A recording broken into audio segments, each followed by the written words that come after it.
Today, our suffering will indeed be legendary as we uncover the truth about the leather-clad and stinky past of one of horror's worst films. Reviewers are calling it everything from shit to fucking shit. How on earth is this a movie about one of horror's greatest icons this bad? We'll tear your soul apart. How did the Weinsteins and Dimension Films set a new low for the degradation of a horror franchise that will quite frankly never be topped? Prize is probably 2 free passes to the donkey show. What the And what is so rotten about their intentions for this film that it led the franchise's creator, Clive Barker, to promise that not only did it not come from his mind, but it didn't even come from his butthole? But wait! There's more! Let's find out together as we go through the sweet suffering of experiencing it so you don't have to. This is the story of Hellraiser, Revelations.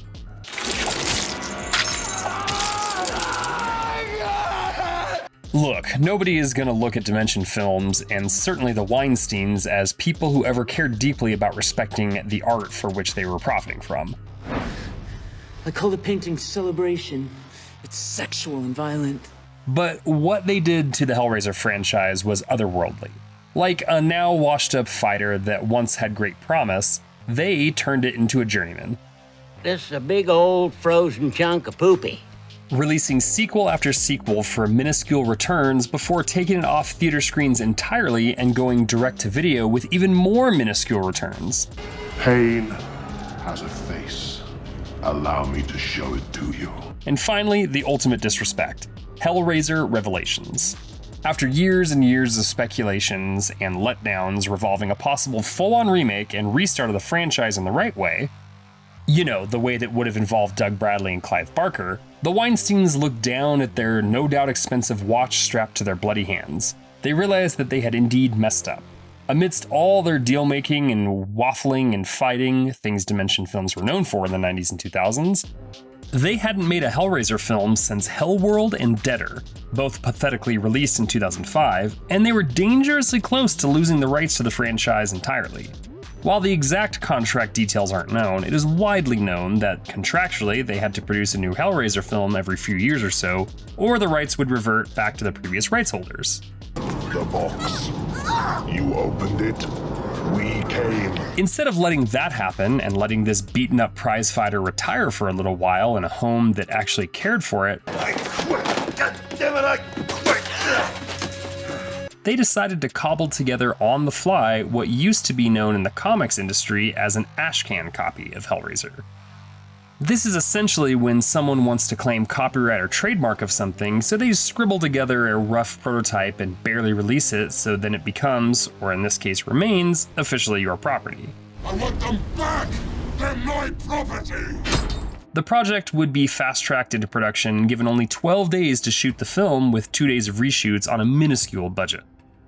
They would use a script by franchise stalwart Gary J. Tunnicliffe, whose genuine love for the franchise seemed to be repeatedly taken advantage of by Dimension's overlords.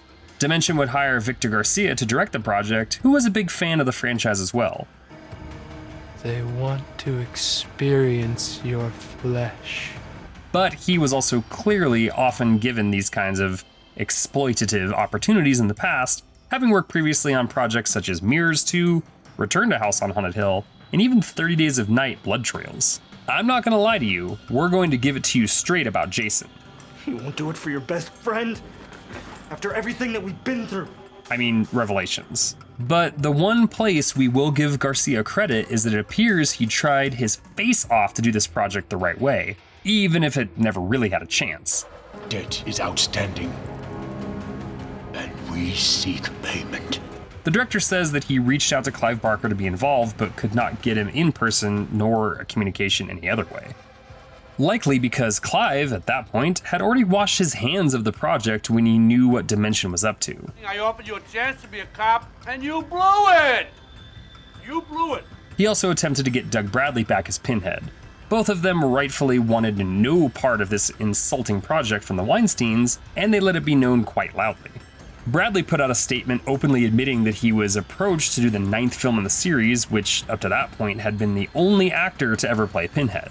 He admitted that after having conversations with those involved and reading the script himself, he wanted no part of this piece of shit. Well, he said it with much more class and even wished those making it good luck, but that's essentially what he said.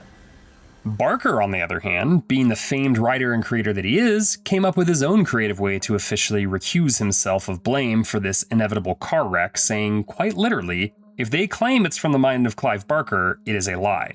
It's not even from my butthole. MoviePoopshoot.com. Poop shoot. Yeah. The writing was written in blood all over the filthy bathroom wall. Neither Barker nor Bradley were buying what Dimension was selling, and neither would fans. Especially not after seeing an insanely dreadful trailer for the project, featuring new Pinhead Stephen Smith Collins in the role. The box. What?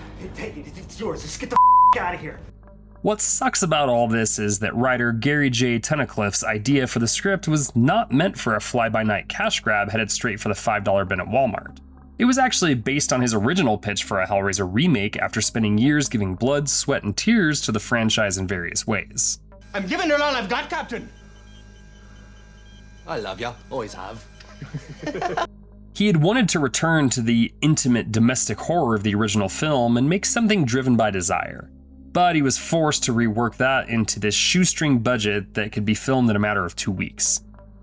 Director Victor Garcia said that he had around 10 days of prep after being given the job, which would be in the realm of possible, maybe if we're talking about a quick and simple slasher film, but for Hellraiser, Cenobites, sex, massive creatures, design, bloodshed, the works, that's impossible. So please do note that as we go through this movie in a moment and judge it harshly as it should be judged, these were the conditions in which the film was made under. The film wasn't made for art, it was made for greed. But there were artists working on the film and doing the best with what they had. What a story, Mark. Cut. I get it, it's hard to turn down work on one of your favorite franchises, but I don't think anyone knew it'd be this bad. The quote movie, if you can call it that, begins with a found footage angle of Nico Bradley and Stephen Craven, given those names in a likely shameless attempt to draw the affections of Wes Craven and Doug Bradley fans, which is laughable because you know neither of them would want to be associated. The two are in a car that's definitely paid for by one of their parents as they head to Tijuana. We know this because they say it one time for every dollar in this budget for the movie. Donkey show in Tijuana. What? Tijuana. Yeah. What the So like 15 times at least. It's unclear how old they are because they are old enough to get across the border and into Mexico to drink alcohol, but have the personalities of middle school children. Nico is an insufferable douchebag who thinks he's an edgy badass and gets away with it only because the one person dumb enough to hang out with him is the world's biggest spineless wimp in Steven. Seriously, he makes Freddie Prinze Jr.'s character in the first I Know What You Did Last Summer look like Tom Hardy in Warrior. This is gonna hurt, sweetheart. What are you waiting for? He's like if one of the Culkin brothers had zero charm and even less backbone. You know, it's a negotiating tactic, you stupid.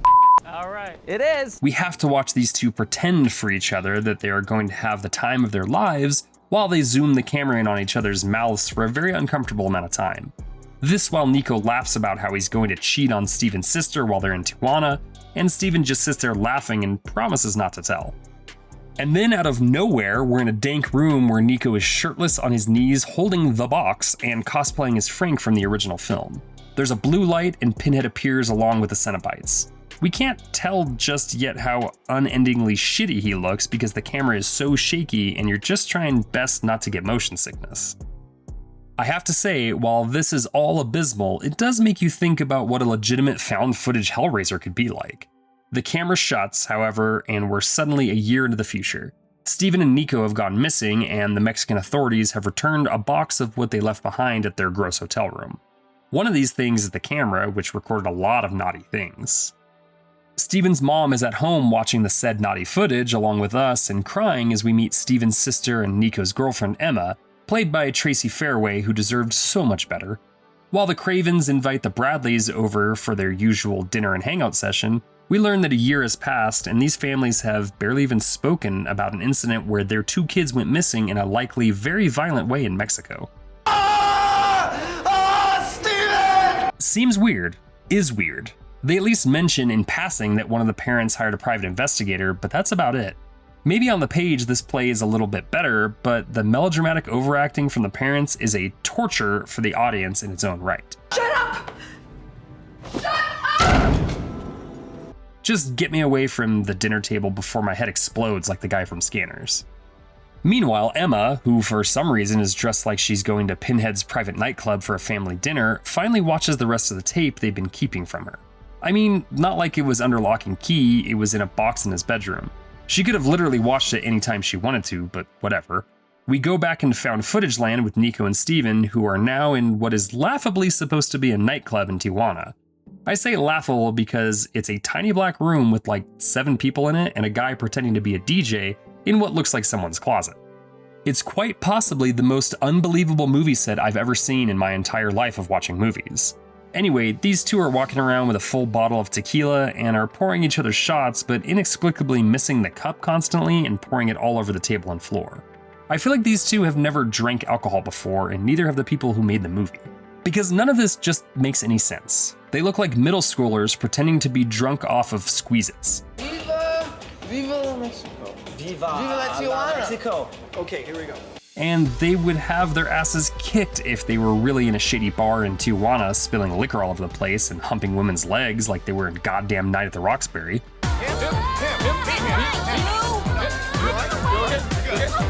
They see a pretty girl sitting at a table and start embarrassingly hitting on her in a way that is so cringe-inducing, we might as well just go ahead and call it assault. That's assault, brother. But it's Hellraiser Revelations, and suddenly Nico is having sex with her in the bathroom while Steven whines outside the bathroom stall while filming them. I'm having a wonderful time. It's shameful and embarrassing all the way around and twice on Sundays. Steven passes out, and when he comes to, sad Nico is sulking in the bathroom because, whoops, the girl he was with is now a bloody corpse with a head wound. Oh, Jesus, again, Ben? No, bullshit, because I wasn't with a hooker today. Ha ha! When Steven asks what happened, Nico can't give him an answer.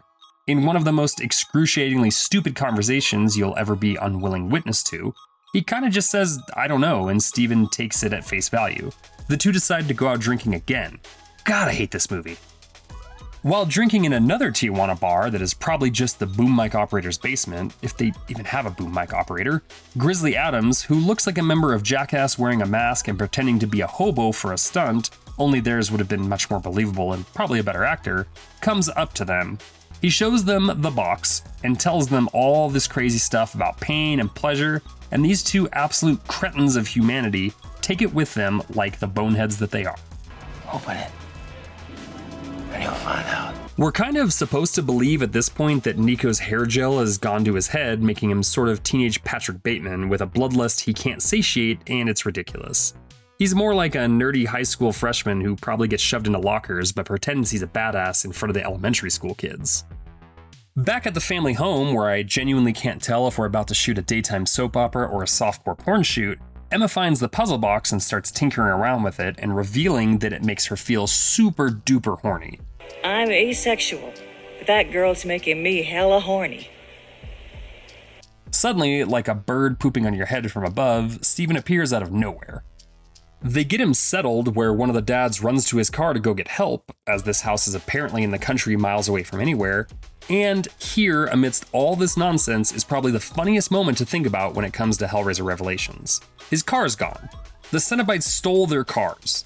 Can you just imagine for a second Butterbean packing up a Prius? But then again, maybe it was Grizzly Adams. Right. Grizzly Adams had a beard. Grizzly Adams did have a beard. Personally, I like my version better. But here's where Hellraiser Revelations really takes the stupid cake. Emma goes to bring Steven some soup, which he drinks in a really annoying fashion. He then starts making this face at her while she talks. At first I'm thinking, this guy is such a terrible actor that whatever emotion he's trying to convey here is coming off as though he's trying to make sexy face at his own sister.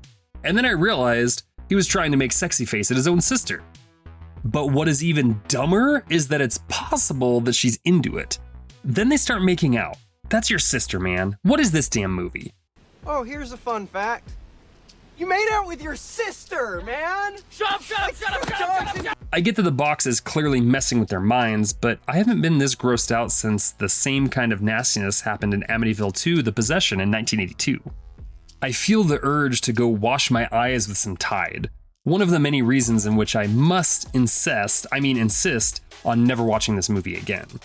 Later, they make us watch the entire scene from the opening again, where Dingus over here plays with the box and summons the Cenobites and Pinhead with the shaky cam and all. Then we see some shots of Nico getting messed up, and I have to be honest about this one thing in this film. The makeup and gore effects, they aren't so bad. This isn't surprising with Gary J. Tunnicliffe still handling the makeup, even if he did so with a minuscule budget. Meanwhile, as the two dads, who look like Just for Men box models, try to sort out what is happening, one of them is killed by the hobo from Tijuana, who's doing his bidding for the Cenobites. Or something, I don't really know. At one point, the adults get a dictionary and look up Cenobite, I swear to God. Steven then shoots his dad in the stomach with a shotgun in a scene that provides the only truly terrible FX from the film, as he's required to ride the couch for the rest of the running time, holding an obviously fake wound. So good. Steven then gives a horrifically boring and overacted monologue about family and suburban life. Finally, we get to the point. Steven is actually Nico, who is wearing Steven's skin, which is honestly not a bad twist. If it were literally any other movie, that is. Here, however, we have to watch and listen as back in Tijuana, Steven was bringing home hookers and murdering them so that Nico, could come back to life. Steven! Our blood brought me back! Literally lifting the storyline from multiple other Hellraiser films. But none of them looked like this. He literally just appears under the covers next to her. This is worse than a fan film. Do it yourself! I'm not doing this for you anymore, Nico! This is like having a pretend lightsaber fight with flashlights. In hell. Eventually, Steven understandably becomes tired of bringing prostitutes home to murder for his skinless a-hole of a best friend and refused to help any further. So, logically, Nico stole his skin. Oh, also, Steven becomes a Cenobite at some point in there. Steve the Cenobite. Can't make this shit up. So, Nico is Steven, and Steven's a Cenobite, and Finkel is Einhorn.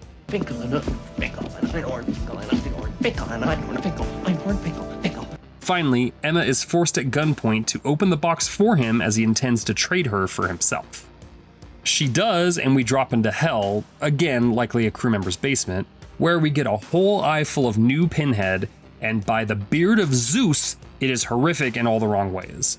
How could they possibly do our guy like this? Apart from being pale and having literal pins in his head, this is not Pinhead. This is Mitch McConnell at a goth nightclub. This look is horrendous, and he's constantly making constipation face. The voice is fine, I guess. They brought in yet another actor to dub his voice, but not anything in the realm of Doug Bradley. But the poor guy under the makeup never had a chance. He looks absolutely nothing like the character, and it's a damn travesty that Dimension let this take place. I feel dirty. That being said, one can respect the way they have had to hide their non-existent budget up until this point. Chatterer doesn't look half bad, and neither do the majority of the makeup effects, but this Pinhead is flat out franchise blasphemy. In another moment of interesting writing that the film can't hold up to, Pinhead denies Nico his trade request and is about to take him to hell for all the suffering fixins. But just then, the dying father of Steven decides that no one is allowed to kill that little bastard but him and shoots him with the shotgun, killing him almost instantly, thus not affording the Cenobites to take him below to do weird stuff to his nether regions. This upsets them and they demand a substitute. The poor mom. Not Sarah! Not my wife! No! Pinhead promises that Emma will one day reach out to them again and the Cenobites peace out. The dad dies and Emma is alone. She reaches for the puzzle box, and we made it, folks! Dear God in heaven, we made it to the end of Hellraiser Revelations. I'd rather spend a night with Cenobites than ever experience this again. Well, maybe not that horrible, but still pretty bad. The movie was released for crew and allegedly for anyone else who felt the need to be punished at a one-time showing at a single theater in California before being unleashed on DVD and Blu-ray in October of 2011. Under Dimension's Dimension Extreme banner. Yes, it was indeed some form of extreme. A saw trap for the mind, if you will. Dimension accomplished their goal and kept the rights by humiliating the franchise and crafting what is widely considered the worst franchise sequel of any of the big horror icons. When Seed of Chucky is looking down on you, what even argue? Only 6 critics on review aggregate site Rotten Tomatoes have even bothered to review it, and yet still it stands at 0% rotten rating with a 6% audience rating. So you're telling me there's a chance? The full-bloodied Hellraiser remake would never materialize, and we still, to this day, haven't had the luxury of seeing Doug Bradley back as Pinhead in physical form. Hellraiser, to this day, still has not made its return to the big screen, unfortunately. Dimension did squeeze one more Hellraiser sequel out of their ownership of the property, however, and Gary J. Tunnicliffe finally received his opportunity to direct with 2018's Hellraiser Judgment. But if you think Dimension learned their Revelations lesson, you'd be wrong. After trying for years since Revelation to get his Judgment script made, Tunnicliffe was only afforded the opportunity to do so with the company facing the loss of rights for the franchise once again. And once again, his budget would be $350,000, and his shooting schedule would be around 2 weeks long. He'd be again without Doug Bradley as well, who refused to come on the project after they asked him to sign an NDA just to read the script. While Dimension never seemed to learn their lesson, Tunnicliffe did, with Judgment being imperfect but in a different class entirely than Revelations. When it comes to the legacy, if you can call it that, of Hellraiser Revelations, let it be 2 things. 1, as one of the worst movies of all time, if you're gonna flame out, you might as well make it memorable, and 2, it still didn't kill the franchise. Here's hoping that 2026's Hellraiser revival video game, featuring the return of the king, Doug Bradley of the franchise, will do just that. Now, if you'll excuse me, I'm gonna jump in the first body of water I can and cleanse myself of whatever that was I just witnessed. No, Will!